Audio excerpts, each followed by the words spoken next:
Okay, this is the final lesson on the introduction to the TOEFL. And in this lesson, we're going to talk about studying for the TOEFL.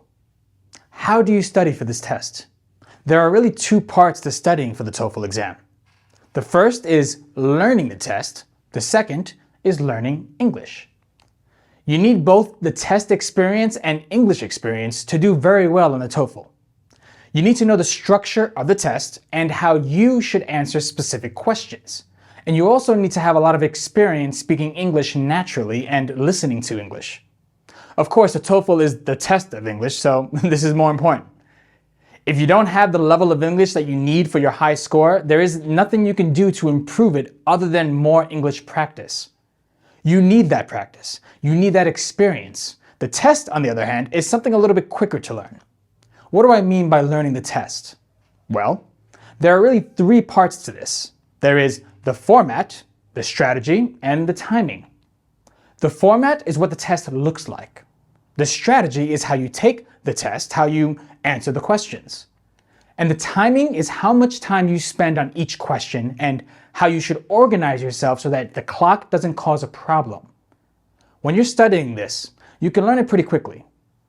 If you are only studying the test, if you're not really improving your English, then you can learn the test in about 1 to 3 months.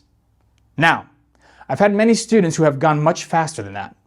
Some students only spend 1 week studying the test. Others spend 1 year or more studying the test. So this 1 to 3 months is not exact. Everybody is different, but I think if you want to learn the test very well and you are only studying the test, then 1 to 3 months is about right. There's a lot of information, so 1 week makes it a little bit hard. And also, it's only the test that we're studying here. So improving skills, even in just 1 year, is a little long, to tell you the truth. Students who spend 1 year plus probably also spend time learning English. This takes more time. You need to gain a lot of experience, and that can take months to years. You need the experience as much as speaking, as much writing, as much listening, and as much reading as possible. This is not a test of grammar and vocabulary. You need to use English for a very long time in order to improve the way TOEFL wants you to improve. Now, let's look more at learning the test. You need a lot of practice.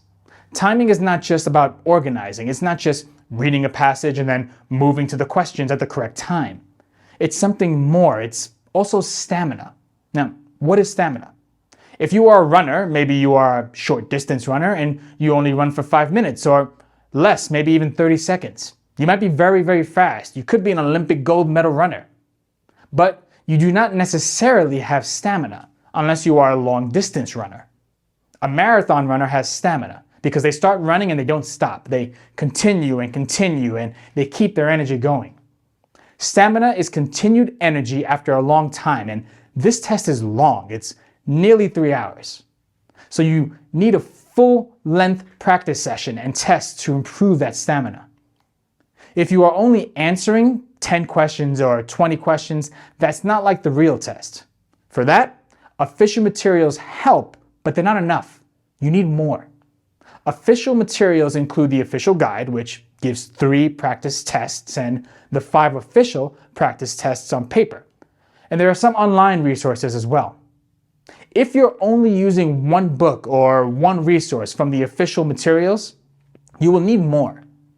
Even if you use all of the official materials, you might still need more because increasing your stamina takes time. All right? How about learning English? Well, this is a very different story. Learning English is outside the classroom. Again, don't just study grammar exercises. They're helpful, but they're only helpful with experience. You can do the grammar exercises and then practice it in real life. You need to find your weakest skills. What causes you the most trouble? Do you have trouble speaking? Well, then practice speaking. Do you have trouble reading? Then read every day. If listening causes trouble, then watch TV, listen to the radio. Radio is great for the listening exercises. Find your weakest skills and practice them outside of the classroom in your daily life. You should be swimming in English. Every day doing something in English. You should be thinking in English, talking in English, dreaming in English, writing emails in English, talking with friends and family in English as much as possible. Ideally, you should be practicing with natives, learning from natives.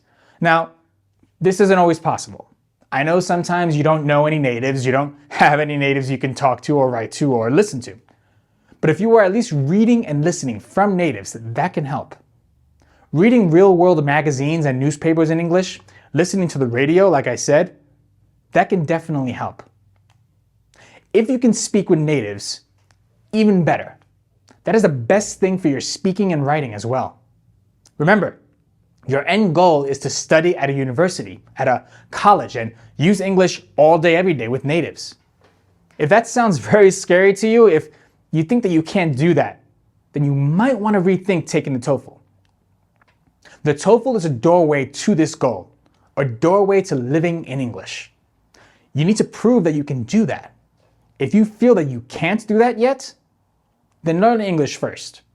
Focus on this for months or maybe even years, depending on your level, and then come back to the TOEFL later. The best way to learn from natives, as I've said a moment ago, is reading and listening materials from academic sources, not just real-world sources. Academic means something from your studies. If you think that it's something you might hear at a school, then it's good for learning English for the TOEFL. One good resource for this, for listening, for example, are TED Talks. TED Talks have some great academic English lectures that are good for listening. Another good resource may be The Economist. Now, this is a very difficult magazine. This is for a very high level, but it will be great academic reading. There are a number of other magazines and newspapers and websites which you can use, which we'll talk about in another lesson. But the idea is you want these academic resources that are similar to something that you would see in a college.